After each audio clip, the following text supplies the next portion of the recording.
எல்லோரும் இன்புற்றிருப்பதை தவிர வேறொன்றுமறியேன் பராபரமை. என் அன்பான பிளேத்தமிழ் உறவுகளே, உங்கள் அனைவரையும் இந்த பதிவின் மூலமாக சந்திப்பதிலே பெரும் மகிழ்ச்சி. நம்ம இன்றைக்கி ரொம்ப அழகாக ஒரு விஷயத்தை பற்றி பேச போகிறோம். அதில் ரொம்ப முக்கியமாக நடைமுறை வாழ்க்கையில் இருக்கக்கூடிய சின்ன சின்ன சிக்கல்களை எப்படி நாம் சமாளிக்கலாம் அப்படிங்கிறது தான் இன்றைக்கி நம்ம பேச போகிறோம். இதில் முதல்ல இந்த உலகத்தில் நம்மளை யாராவது ஒருத்தவங்க வழி நடத்துனாங்க அப்படின்னா நம்ம ரொம்ப சீக்கிரமாக முன்னேற முடியும். இன்றைக்கி உலக வரிசையில் பணக்காரர்கள் வரிசையில் இருக்கக்கூடியவர்கள்லாம் பார்த்திங்கன்னா யாரோ ஒருத்தவங்க வழி நடத்தினவங்க தான். யாருமே தானாக தோன்றிய சுயம்பு லிங்கங்கள் கிடையாது. முன்னாடி யாரோ ஒருத்தவங்க ஒரு ஸ்கெட்ச் போடுறாங்க, அந்த ஸ்கெட்சை அவங்களால முடிக்க முடியல, அதை பார்த்துக்கிட்டே இருக்கிறாங்க. அந்த ஸ்கெட்சை இவங்க எடுக்கிறாங்க, இவங்க சக்ஸஸ் பண்ணிடுறாங்க. நீங்கள் கவனித்து பாருங்கள், முதல்ல ஒரு பிளான் போட்டவங்க அது வெற்றி அடைஞ்சாங்களா, அந்த பிளான் போட்டு அது அங்கேயே ஃப்ளாப் ஆகிட்டு அவங்க விட்டுட்டு போயிருப்பாங்க, அதிலேருந்து வந்தவங்க தான் அதிகமாக வெற்றி பெற்றவர்களாக இருப்பாங்க. இன்றைக்கி நம்மளுடைய ஜென்ரேஷனில் நம்ம நிறைய விஷயங்களை தெரிஞ்சுக்கிறதுக்கு முக்கிய காரணம் யாராக இருக்கும் அப்படின்னா நம்ம கற்றுக்கிறது தான்.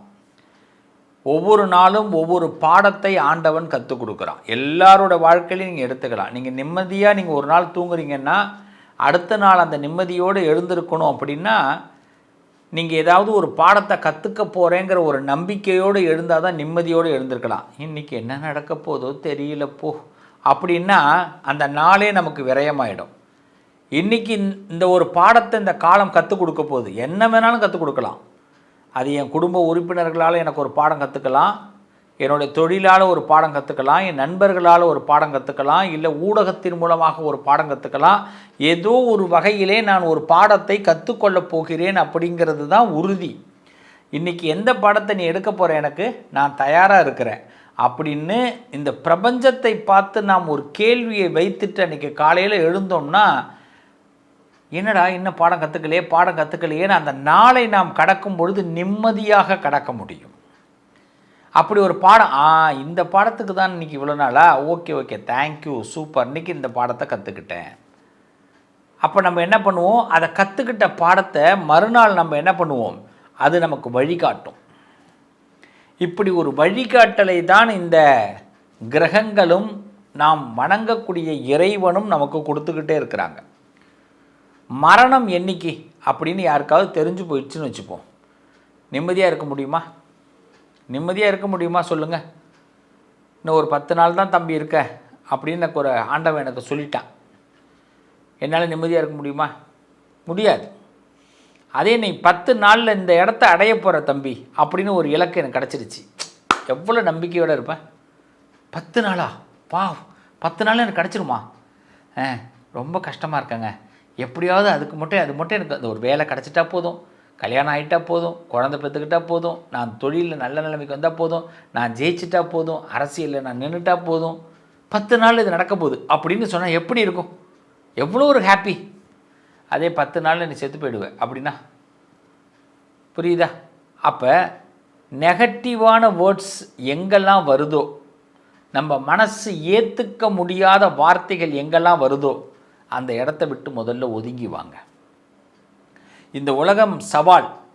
நான் தினசரி ஒரு பாடத்தை கற்றுக்கொள்கிறேன், இந்த பாடத்தை நான் இன்று சவாலாக ஏற்றுக்கொள்கிறேன் அப்படி ஒரு சபதம் எடுத்து ஒவ்வொரு நாளும் பொழுது விடியும் பொழுது நிம்மதியோடு எழுந்து பாருங்கள்.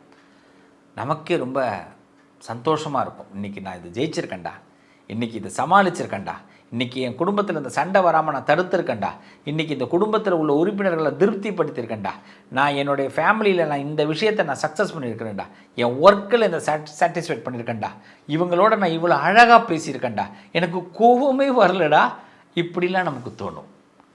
இதுதாங்க வாழ்க்கை. அப்போ இது யார் தருவா? குரு தான் தருவார்.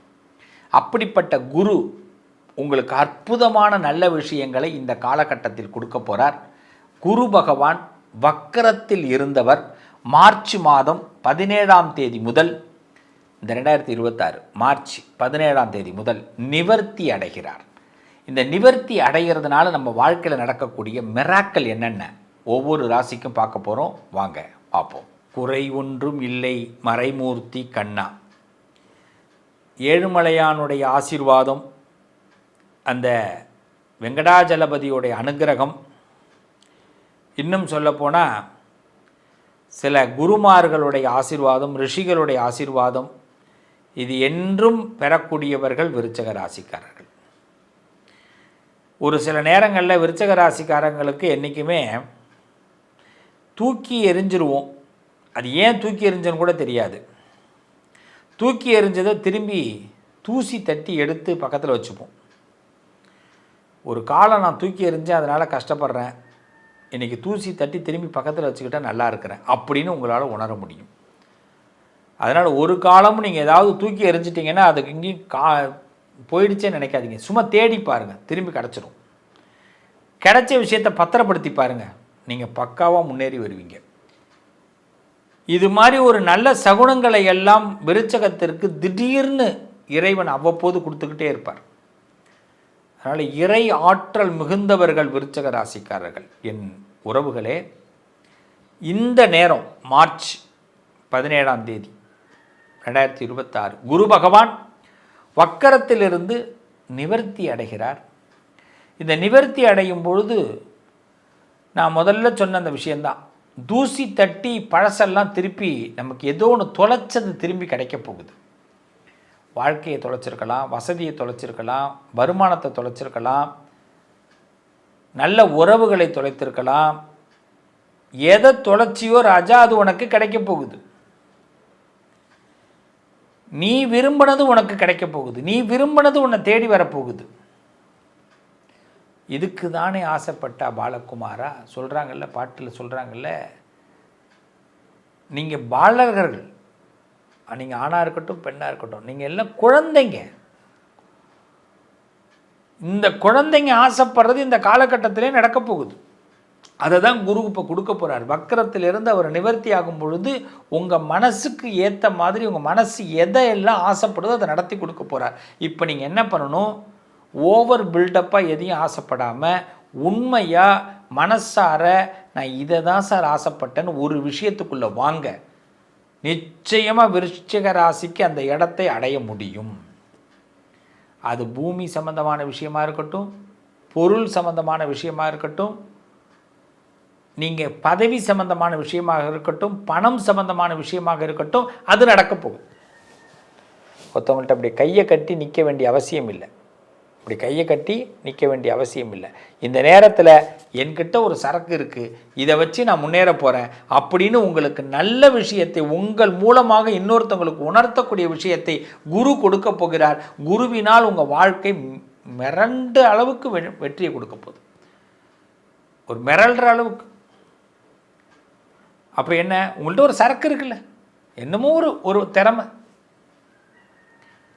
அப்போ திறமையை நம்ம எப்படி கனெக்ட் பண்ணணும்னா, செவ்வாய்க்கிழமை சிவனோடு கனெக்ட் ஆகணும். குரு தட்சிணாமூர்த்தி, குரு பகவான், ஒரு சிவன் கோயிலுக்கு போங்க, அங்கே தட்சிணாமூர்த்தி சுரூபமாக சுவாமி இருப்பார், நவகிரகத்தில் குரு இருப்பார், சிவபெருமான் இருப்பார். இந்த 3 பேரையும் செவ்வாய்க்கிழமையில் கனெக்ட் பண்ணி நீங்கள் பாருங்கள்.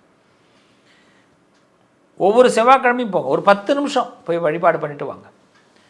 சிவன் கோயிலே கிடைக்கல சுவாமி, வீட்டிலையே சிவபெருமானை நினச்சிங்க. இந்த 3 பேரையும் கனெக்ட் பண்ணி நீங்கள் உங்களை கனெக்ட் ஆகுங்க. ஒரு 10 நிமிஷம் ஏதாவது ஒரு தர்பப்புல் பாயின்னு ஒன்று விற்கும், முடிஞ்சால் இன்றைக்கெல்லாம் அமேசான்லலாம் கூட வாங்கலாம், வாங்கி போட்டு உட்காந்துக்கிட்டு 10 நிமிஷம் கனெக்ட் ஆகுங்க. இப்படி கை கட்டி நிற்க வேண்டிய அவசியம் இருக்காது. கையை நிமிர்ந்து நல்லா இருக்க வேண்டிய அவசியம் வரும். ஆனால் கண்டிப்பாக குருவுக்கு மரியாதை கொடுங்க. வயசில் பெரியவர்களுக்கு மரியாதை கொடுங்க. அவங்க பிளஸ்ஸிங்கில் தான் நீங்கள் அடுத்த கட்டத்துக்கு வரப்போகிறீங்க. உங்களுடைய பணிவு தான் உங்களை அடுத்த கட்டத்துக்கு உயர்த்த போகுது. இந்த நேரம் நீங்கள் பணிய வேண்டிய நேரம், குனிய வேண்டிய நேரம் இல்லை. உடனே பணியறதுனா என்னங்க இவர் நமக்கு முடியாதெல்லாம் சொல்கிறாரு அப்படின்னு. நான் உங்களை உங்களுடைய தகுதியை பணிய வைக்க சொல்லலை. உங்களுக்கு ஒரு தகுதி, நீங்கள் படிச்சிருக்கீங்க, நீங்கள் ஒரு கலை கற்றுருக்கீங்க, அதை பணிய வைக்காதீங்க. நீங்கள் பணிங்க. நீங்கள் கற்றுக்கிட்டது மேலே ஏறும். நம்ம நிறைய பேர் அடமானம் எப்படி வைக்கிறோம் தெரியுமா? நம்ம கலையை அடமானம் வைக்கிறோம், நம்ம பதவியை அடமானம் வைக்கிறோம். நம்ம அடமானம் வைக்கிறது நம்மளுடைய பணிவு மட்டும்தான் இருக்கணுமே தவிர நம்ம கற்றுக்கிட்ட படிப்பை கண்டிப்பாக ஒரு பொழுதும் யாரிடத்துல மனமானம் வைக்கக்கூடாது. இதை மட்டும் தெரிஞ்சுங்க. விருச்சிக ராசிக்காரர்களுக்கு இந்த நேரத்தில் ஒரு சின்னதாக துணிச்சல் வரும். இந்த துணிச்சலை மேம்படுத்தி நீங்கள் உள்ளே போனீங்கன்னா விருச்சிக ராசிக்காரர்கள் நிச்சயமாக பழைய விஷயங்கள், இழந்த விஷயங்களை மீண்டும் தூசி தட்டி மீண்டும் வரப்போகிறீங்க. ஒரு சொர்க்கத்திற்கு வழிகாட்டக்கூடிய நேரம்னு சொன்னால் இந்த நேரத்தை எடுத்துக்கலாம். என்னுடைய ரொம்ப நாள் கனவுகள் நிறைவேறணும்னு நினச்சிங்கன்னா இந்த நாளை நீங்கள் எடுத்துக்கலாம். உங்கள் மனசில் இருந்த சின்ன சின்ன குறைகள் கூட இப்போ விலகிறதுக்கான அற்புதமான நேரம். சிவனோடு, தட்சிணாமூர்த்தியோடு, குருவோடு நீங்கள் செவ்வாய்க்கிழமையில் கனெக்ட் ஆகுங்க.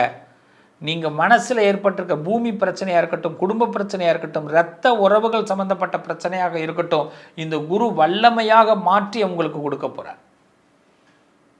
எந்த பிரச்சனை இருக்குது தம்பி, எந்த பிரச்சனை இருக்குது தங்கச்சி, சொல்லுங்க. நான் சொல்கிறேன், இந்த குரு உங்களுக்கு மாற்றுவார். நான் சொல்கிறேன்னா இது நான்ற ஆணவத்தில் சொல்லலை, இதுவும் குருவுடைய வார்த்தை. ஏன்னா குரு பகவான் அஷ்டமத்தில் பெருக்கார், 9ஆம் இடத்துக்கு வரப்போகிறார். அஷ்டமத்தில் வக்கரத்தில் இருந்து நிவர்த்தி ஆகும் பொழுது நம்ம இந்த பக்கம் போகிறதா அந்த பக்கம் போகிறதா என்ன நடக்க போகுதுன்னு தெரியாமல் முழிச்சுக்கிட்டு இருந்த நமக்கு ஒரு வழிகாட்ட போகிறார். உங்களுக்கு நீங்கள் எலிஜிபிள், யூ ஆல்ரெடி கிரேட் அப்படிங்கிற ஒரு பட்டத்தை கொடுக்க போகிறார். சரியா? மனசை தெளிவாக வச்சுக்கோங்க விருச்சிக ராசிக்காரர்களே. நம்பிக்கையோடு காலத்தை நகர்த்துங்க. இந்த காலம் உங்களை அடுத்த கட்டத்துக்கு நகர்த்த போகிறது. நல்லது நடக்கும். நான் ஆரம்பத்திலே சொன்னேன், நீங்கள் எல்லாருமே என்னுடைய உறவுகள், நீங்கள் எல்லாருமே என்னுடைய பிள்ளைகள், நீங்கள் எல்லாருமே என்னுடைய நண்பர்கள். ஒரு நண்பனாக, ஒரு குருவாக, ஒரு தந்தையாக உங்களோடு நான் என்றும் தொடர்பில் இருப்பேன். ப்ளே தமிழ் நேயர்கள் என்றைக்குமே நீங்கள் தன்னம்பிக்கையோடு இருக்கணும். நம்ம வாழ்க்கையில் பல டிஸ்டர்பன்ஸ் வரும், நிறைய டிஸ்டர்பன்ஸ் வரும், மனசில் அழுத்தங்கள் வரும், வருத்தங்கள் வரும். இது எல்லாம் நம்மளால் வருதான்னு கேட்டால் நம்மளால் வரல, நம்ம பக்கத்தில் உள்ளவங்களால தான் வரும். அவங்க ஏதாவது சொல்கிற வார்த்தைகள் நமக்கு ரொம்ப பெயினை கொடுக்கும். நமக்கு பெயின் இருக்குன்னே அவங்களுக்கு தெரியாமல் அவங்க கடந்து போயிடுவாங்க. அதை நம்மளால் கடந்து வர முடியாது, சிக்கிப்போம். நம்ம பட்ட ஆசைகள், நம்ம ஏதோ ஒரு நம்பிக்கையில் ஒரு விஷயத்தை நம்பும்போது அது ஈஸியாக நம்ம இருக்குன்னு நினப்போம். அது போக போக ரொம்ப டஃப்பாக இருக்கும். இப்படிலாம் இருக்கிற நேரத்தில் தான் இறைவனை ரொம்ப நம்ம வழிபாடு பண்ணணும். இந்த உலகத்தில் நல்ல சக்தின்னு ஒன்று இருக்குது, கெட்ட சக்தின்னு ஒன்று இருக்குது. கெட்ட சக்தியை பற்றி நம்ம நினைக்க வேண்டாம், நல்ல சக்தியை பற்றி நம்ம நினைப்போம். நல்ல சக்தியை நம்ம கொண்டு வரணும்னா நல்லவர்களோடு பேசுவது, நல்லதை பேசுவது, நல்லதை நினைப்பது. ரொம்ப சிம்பிளாக தெரிஞ்சுக்கிங்க. வாயிலேருந்து வரக்கூடிய வார்த்தைகளை விட மனசில் நினைக்கிற எண்ணத்துக்கு பலம் அதிகம். அந்த எண்ணத்தை அறிந்தவன் தான் இறைவன். இறைவன் அப்படின்னா உங்கள் மனசுக்குள்ளே இருக்கக்கூடிய எண்ணத்தை அறிந்தவன். அதனால் அந்த எண்ணத்தை அவன் என்ன பண்ணுவான், அப்படியே ஆகட்டும் சொல்லிக்கிட்டே இருப்பான். ஸோ எண்ணத்தில் இப்போதைக்கு நல்ல விதையை போடுவோம். ப்ளே தமிழ் நேயர்கள் என்றைக்குமே குரு அருள் பெற்றவர்கள். நிச்சயமாக நான் உங்களுக்கு என்றைக்கு துணையாக இருப்பேன், நல்லது நடக்கும். அந்த குருவும் அந்த ஆண்டவனும் இந்த சிவஸ்ரீயும் உங்களோடு ப்ளே தமிழ் வாயிலாக துணையாக இருப்போம். நல்லது நடக்கும். மீண்டும் உங்களை அடுத்த ஒரு நல்ல பதிவில் சந்திக்கிறேன். வாழ்த்துக்கள். வாழ்க வளமுடன், அமோகமாக இருக்கணும். நம்மளுடைய தாரக மந்திரம் நல்லதே நடக்கும்.